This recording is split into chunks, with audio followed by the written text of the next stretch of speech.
cette histoire dépasse le simple cadre sénégalais. C'est toute l'Afrique qui actuellement observe le Sénégal. C'est toute l'Afrique qui déplore le comportement de la classe politique dirigeante sénégalaise. Et je pense que ça ne restera pas un acte impuni. La mobilisation du 16 septembre va être historique. Sur le plan juridique également. Mais sur le plan, oui, totalement, les avocats ont constaté une succession d'irrégularités.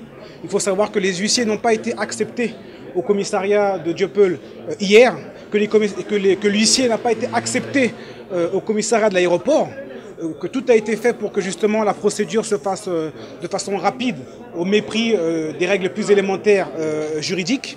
Et donc il y a une plainte qui est déposée aujourd'hui devant le ministère de l'Intérieur. Donc le combat se poursuit sous deux axes, l'axe juridique et la mobilisation citoyenne qui sera faite le 16 septembre dans toutes les places du monde, partout où les afrodescendants se trouvent. Ce sera le moment, l'opportunité historique pour les Africains, du moins les afrodescendants, d'exprimer tout leur ras-bol du colonialisme, tout le ras-le-bol du mépris qu'affiche la classe politique à l'endroit des masses. Ce n'est pas un combat pour la casse, pour la destruction, pour la violence, c'est un combat citoyen.